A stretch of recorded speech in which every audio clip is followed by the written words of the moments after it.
Saya bilang kepada saudara ya, kalau bohong itu konsisten. Terjebak sendiri kan saudara. Saudara kalau memberikan keterangan tidak benar ada ancaman pidana loh. Saya ganti ya sekarang ya, bukan siap ya. Iya atau tidak ya? Iya. Saudara saksi tahu nggak? Kesaksian saudara ini bisa memberatkan Saya Richard. tidak tahu. Kalau diizinkan sama majelis saya akan konfrontir dengan BAP saksi yang lain ini. Ada seperti yang mengajari saudara.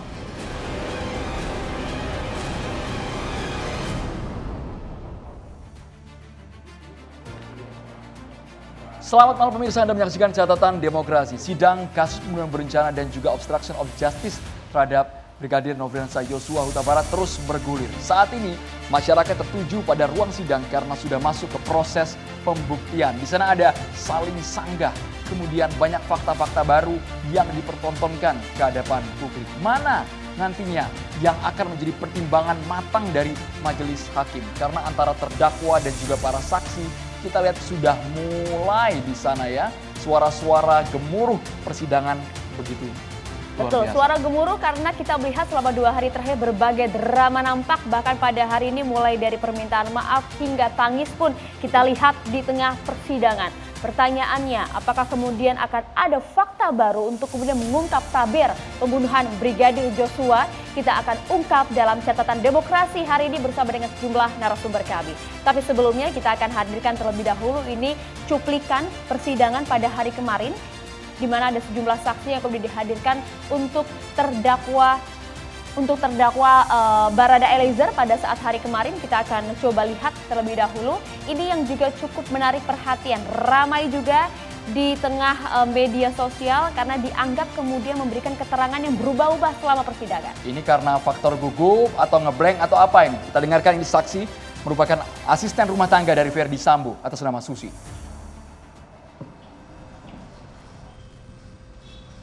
Saya bilang kepada saudara ya, kalau bohong itu konsisten. Ya. Terjebak sendiri kan saudara. Ini di BAP nih. Makanya mana yang bohong? Saudara di BAP atau saat ini saudara bohong? Tapi hebat kali dia bisa perintah-perintahkan ajudan. Padahal dia hanya sopir loh. Dan saudara mengikuti apa kata kuat semua. Nanti kalau saudara sudah dipertemukan kuat baru kita akan cek lagi. Loh, kok mungkin? Nanti dulu, belum sampai situ. Inilah kalau ceritanya settingan yang seperti ini gitu loh. Kok anggap kami ini bodoh? Nggak masuk akal itu cerita. Paham? Paham nggak? Siap, Mulia.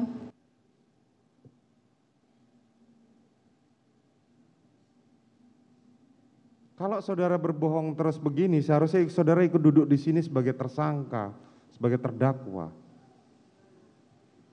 Paham? Kalau saudara bohongnya keterlaluan, saudara jaksa penuntut umum bisa memproses saudara.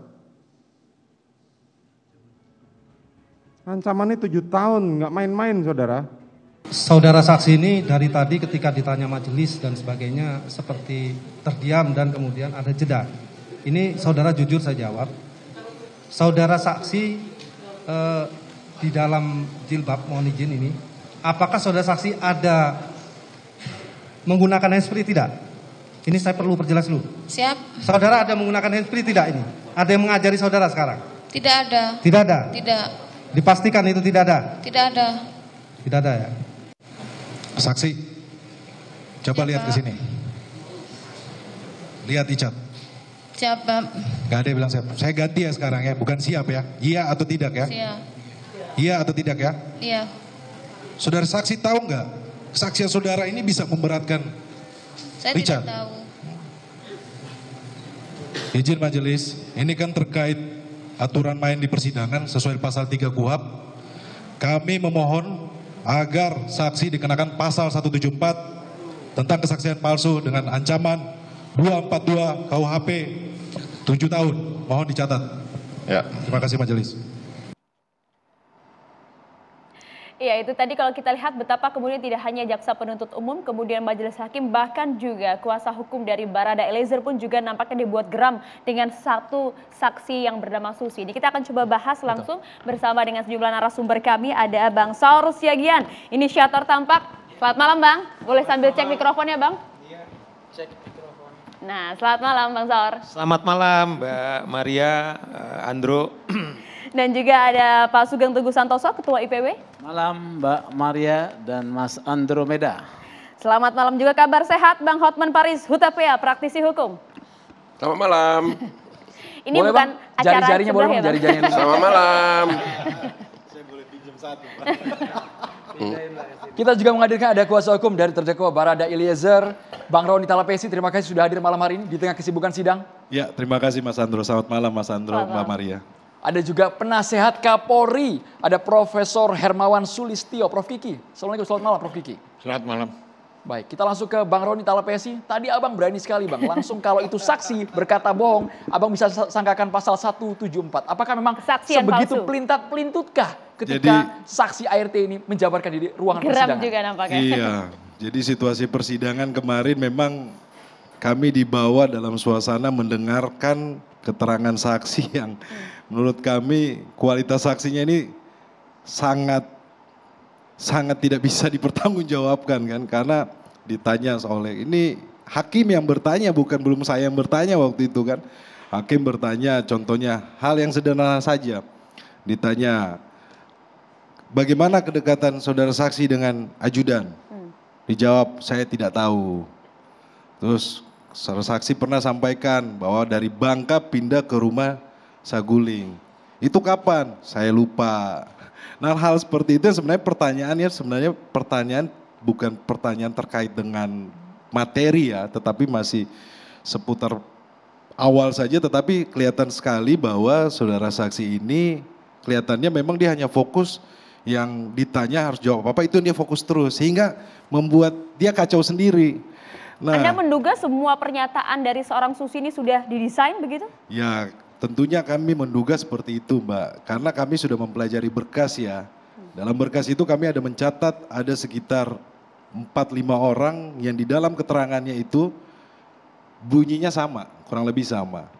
Sehingga sebelumnya kan saya sudah sampaikan bahwa kami meragukan keterangan saksi yang seperti begini. Akhirnya terbukti kemarin di persidangan ya Mas Andro, Mbak Maria. Akhirnya hakim sampaikan berulang-ulang, ditegur berulang-ulang. Dari yang pertanyaannya pelan sampai pertanyaannya nadanya agak tinggi juga. Ya, kemudian ketika kami tim penasihat hukum diberikan kesempatan untuk menanyakan setelah jaksa penuntut umum, ya kami sampaikan bahwa penilaian kami adalah ketika hakim saja dan jaksa penuntut umum, kami menduga bahwa ini perkataannya tidak konsisten, jawabannya tidak konsisten, apalagi kami tim penasihat hukum. Bang Roni bisa dijelaskan mungkin bagian mana yang tidak konsisten, yang tidak sesuai dengan isi BAP dari Susi ini? Ya, kalau saya adalah fokus terhadap klien saya ya, Baradae ya, karena dia duduk sebagai terdakwa.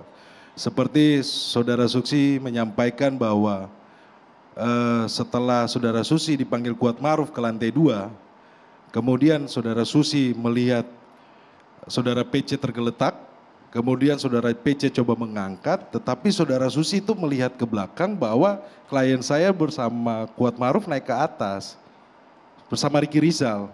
Kemudian dijelaskan lagi bahwa Kuatmaruf dengan almarhum Joshua itu berantem di tangga yang di bawah.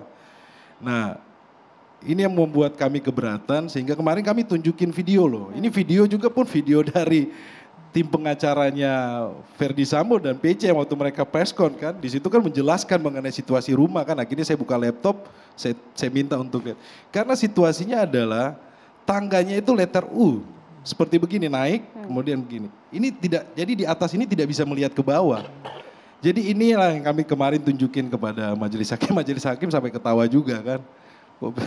Akhirnya ditanyakan kepada Susi. Nah, kami mempertegas bahwa dalam hal ini, saksi ini harus berkata jujur ya. Sebelumnya saya sudah sampaikan harus berkata jujur, karena ini terkait dengan kepentingan klien saya.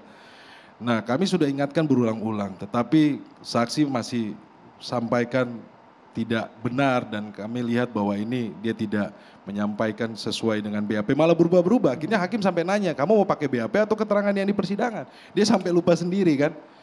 Nah akhirnya kami sampaikan bahwa ini ada ancaman pidananya loh, 174 KUHP kemudian 242 KUHP, di situ kalau di bawah sumpah kemudian terkait persidangan ini bisa ada ancaman pidananya 7 tahun. Kalau buat kami ada ancaman pidananya, kami akan keberatan dan 9 tahun. Ketika saya menyampaikan seperti itu, menurut saya baru saksi ini menyadari.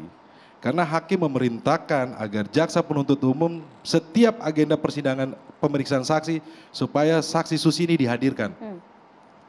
Jadi setelah selesai, kemudian masuklah ke pemeriksaan saksi ajudan ya. Di situ ada 4 orang, Romer, Farhan, Daden, Prayogi.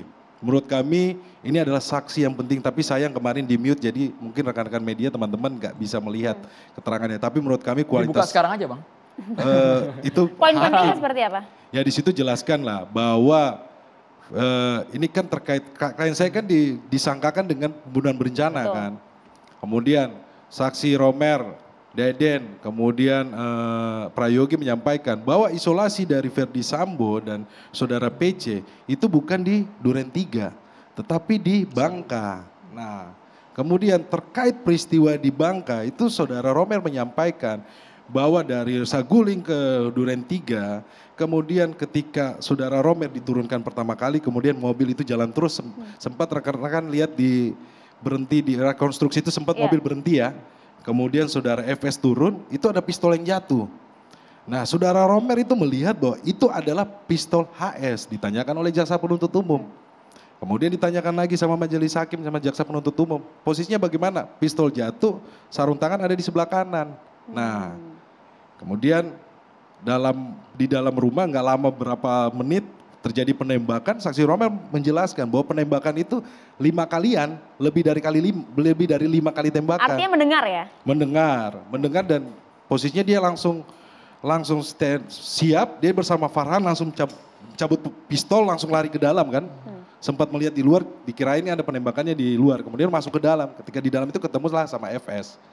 Nah ini merupakan saksi fakta yang buat kami penting supaya mendudukkan kasus ini secara proporsional, jangan sampai menyampaikan bahwa klien saya ini semua yang dilakukan penembakan oleh klien saya.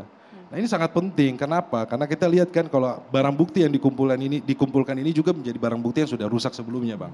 Jadi itu menjadi patokan kami, jadi saksi yang kemarin sampaikan seperti itu. Kemudian Farhan juga mendengar, kemudian menarik juga security dari komplek Marjuki menyampaikan bahwa mendengar tembakan itu lebih dari 3 kali. Jaraknya karena sangat dekat antara pos sama Duren 3. Kemudian kemarin saya gali juga mengenai situasi bagaimana ajudan yang memang bekerja untuk saudara FS.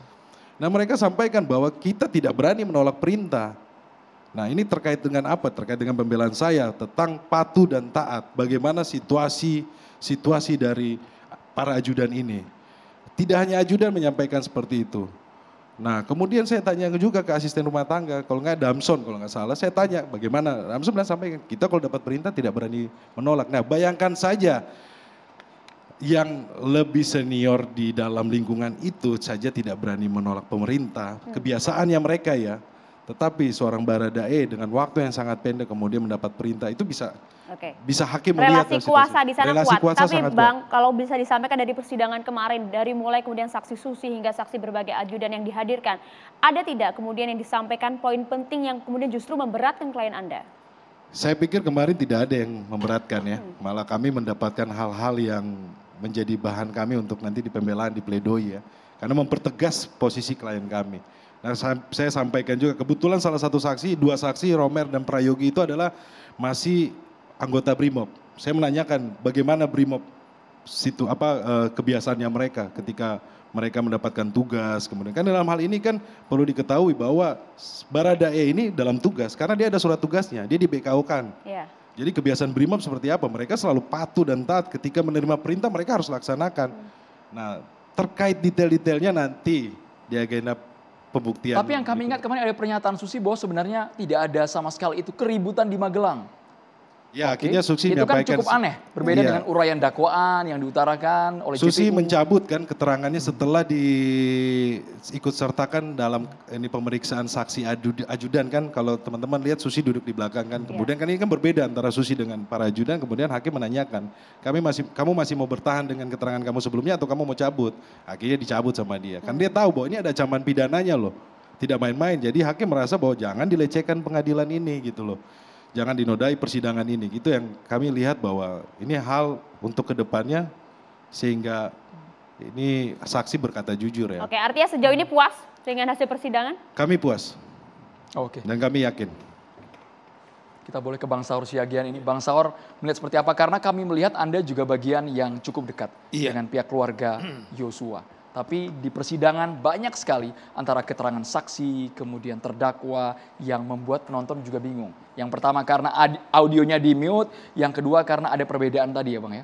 Keterangan saksi dan juga BAP. Bang Saur. Iya, pertama saya kira kita mengapresiasi dulu kepada Bareskrim menjawab laporan kami soal pelanggaran etik sekalipun sangat terlambat ini yang kita minta tanggal 25 Oktober bahwa menindaklanjuti soal laporan pelanggaran etik Saudara Perdi Sambo.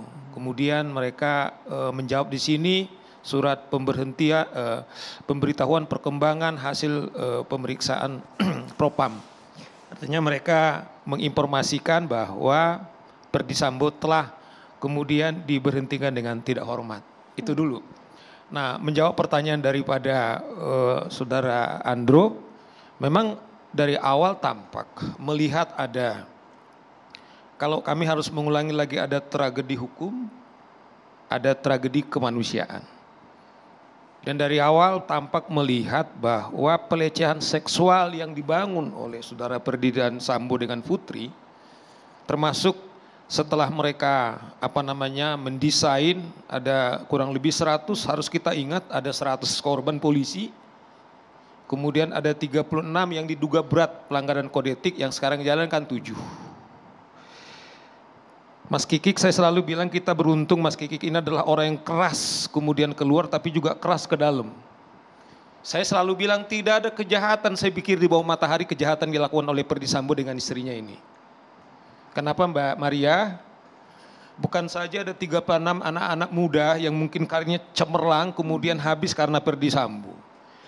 Tidak pernah nasib daripada kepolisian seburuk ini karena perlakuan daripada Perdi Sambo. Baru kemudian saya masuk kepada keluarga ini. Tadi yang menarik karena saya ikut memantau di persidangan, dari awal kan mereka mengatakan pelecehan seksual itu kemudian bergeser.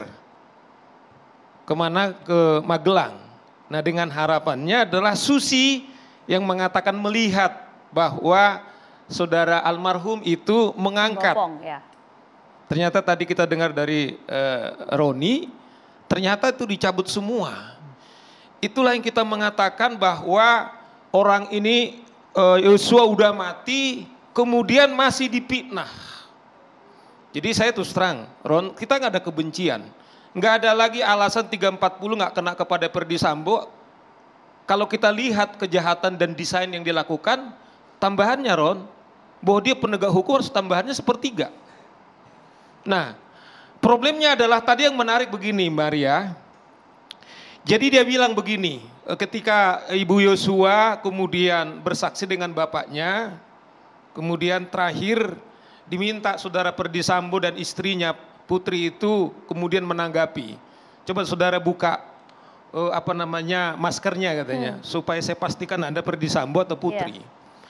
Nah jadi dia bilang begini, ini yang menurut saya menarik nanti di kasus pidana, saudara Perdi Sambo, tolong beritahukan kepada kami kejahatan kegelapan apa yang Anda lakukan, kenapa Anda bunuh anak saya.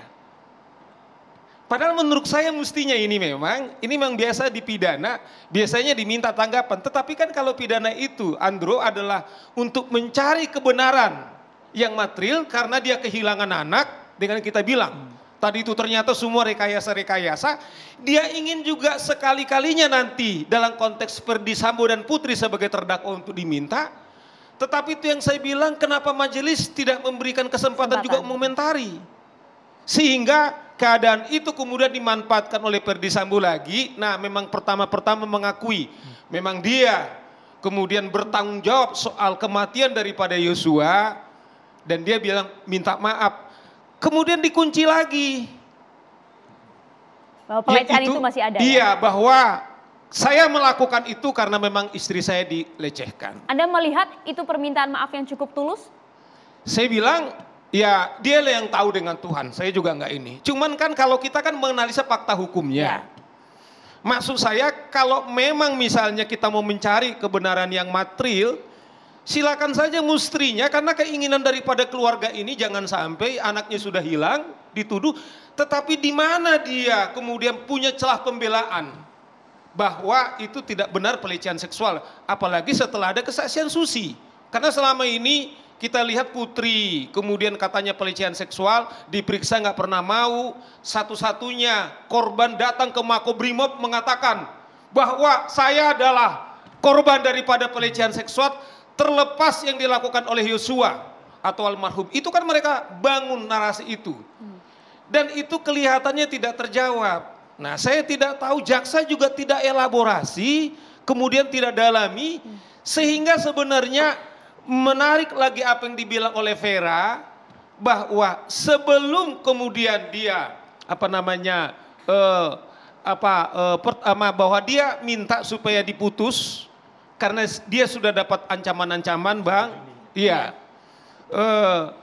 Sementara ini kita tidak elaborasi. Nah, menurut saya sebenarnya udah kita lihat sesungguhnya bahwa pelecehan seksual itu menurut saya betul-betul rekayasa, tetapi majelis tidak mengelaborasi bahwa apa pernyataan ibunya yang mengatakan kejahatan apa yang kau lakukan Sambo, tetapi karena itu dilakukan di persidangan, menurut saya juga sesungguhnya itu juga fakta yang tidak bisa kita. Ini Bang Saur menarik karena Anda mengatakan pelecehan seksual rekayasa, tapi jelas tadi di persidangan Ferdy Sambo tetap kekeh. Saya melakukan karena ada pelecehan seksual. Sesaat lagi dijawab, Bang Hotman juga boleh mengomentari hanya di Catatan Demokrasi pemirsa.